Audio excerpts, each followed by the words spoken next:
EJP, E20 Janata party. CJPക്ക് പിന്നാലെ EJP ആണ് ഇപ്പോൾ സോഷ്യൽ മീഡിയയിൽ ചർച്ച. ഇവരുടെ ആവശ്യം എഥനോൾ കലർത്താത്ത 100% ശുദ്ധമായ പെട്രോൾ. എഥനോളിൽ എന്താണ് പ്രശ്നം? എന്തിനാണ് ഈ പ്രതിഷേധങ്ങൾ? എഥനോളിലെ കേന്ദ്ര നയം ഇരുതല മൂർച്ചയുള്ള വാൾ പോലെയാണ്. ഭക്ഷ്യവിളകളിൽ നിന്ന് ആഭ്യന്തരമായി ഉൽപ്പാദിപ്പിക്കുന്ന എഥനോൾ ഉപയോഗിക്കുന്നതിലൂടെ ചെലവേറിയ ക്രൂഡ് ഓയിൽ ഇറക്കുമതി കുറയ്ക്കുക, വാഹനങ്ങളിൽ നിന്നുള്ള പുകമലിനീകരണം നിയന്ത്രിക്കുക എന്നിവയാണ് ഈ നയത്തിന്റെ ഔദ്യോഗിക ലക്ഷ്യങ്ങൾ.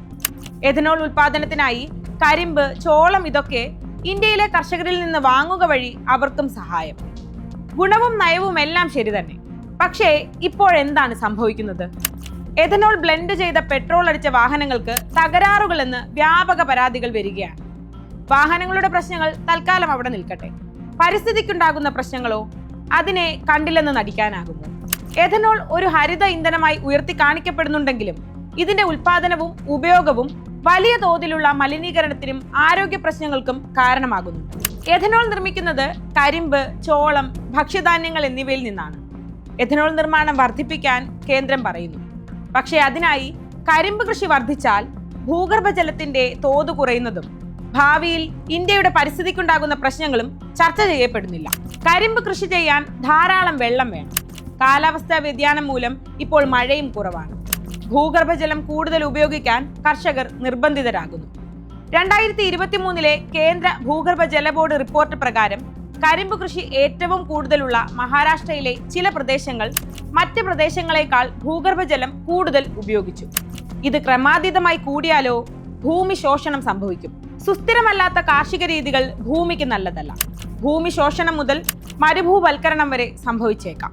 കരിമ്പിൽ നിന്നല്ലാതെ അരിയിൽ നിന്നും ചോളത്തിൽ നിന്നും എഥനോൾ നിർമ്മിക്കാനുള്ള നീക്കം കേന്ദ്രം നടത്തി. പക്ഷെ അപ്പോഴോ കൂടുതൽ അരിയും ചോളവും ഇതിനായി മാറ്റിവെക്കേണ്ടി വന്നു. FCI പറയുന്നത് പ്രകാരം 2025 5.2 മില്യൺ മെട്രിക് ടൺ അരിയാണ് എഥനോൾ ഉൽപാദനത്തിനായി മാറ്റിയത്. രാജ്യത്ത് ഉൽപ്പാദിപ്പിക്കുന്ന ചോളത്തിന്റെ 34% എഥനോൾ ഉൽപാദനത്തിനായി മാറ്റി. അതോടെ 9.7 ലക്ഷം ടൺ ചോളം ഇറക്കുമതി ചെയ്തു. അതായത് വിദേശ രാജ്യങ്ങളിലേക്ക് ചോളം കയറ്റുമതി ചെയ്തിരുന്ന നമ്മൾ 2024 ചോളം ഇറക്കുമതി ചെയ്യേണ്ട അവസ്ഥയിലേക്ക് എത്തി. രാജ്യത്തിന്റെ ഭക്ഷ്യ സമ്പദ് വ്യവസ്ഥകളുടെ താളം തെറ്റുന്നു. ഫുഡ് വേഴ്സസ് ഫ്യൂവൽ പ്രതിസന്ധിയാകും വരാൻ പോകുന്നത്. ഈ ഫുഡ് വേഴ്സസ് ഫ്യൂവൽ ക്രൈസിസ് ഒഴിവാക്കാൻ ഇന്ത്യ സെക്കൻഡ് ജനറേഷൻ എഥനോൾ നിർമ്മാണത്തിലേക്ക് കടക്കണമെന്നാണ് വിദഗ്ധർ പറയുന്നത്. ഫുഡ് വേസ്റ്റിൽ നിന്ന് എഥനോൾ നിർമ്മിക്കാം. ഇനി എഥനോൾ ഉൽപാദനത്തിന്റെ ഘട്ടത്തിലേക്ക് വന്നാലോ? ഫാക്ടറികളിൽ ഡിസ്റ്റിലേഷൻ നടത്തുമ്പോൾ വലിയ തോതിൽ വായുമലിനീകരണം ഉണ്ടാകുന്നുണ്ട്.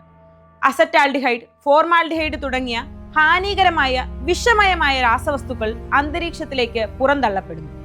ഇവ ക്യാൻസറിന് വരെ കാരണമാകും. എഥനോൾ പ്ലാന്റുകൾക്ക് സമീപം ജീവിക്കുന്ന ജനങ്ങളിൽ ശ്വാസകോശ സംബന്ധമായ രോഗങ്ങൾ വരാനും സാധ്യത കൂടുതലാണ്. 1 ലിറ്റർ എഥനോൾ ഉൽപ്പാദിപ്പിക്കാൻ 8 മുതൽ 12 ലിറ്റർ വരെ വെള്ളം ആവശ്യമാണ്. ഒരു ഫാക്ടറിയിലേക്ക് എത്രത്തോളം വെള്ളം വേണ്ടിവരും? ഇത് എവിടെ നിന്ന് കിട്ടും? ഭൂഗർഭ ജലനിരപ്പ് വൻതോതിൽ താഴും. ഇതിനു ശേഷമോ?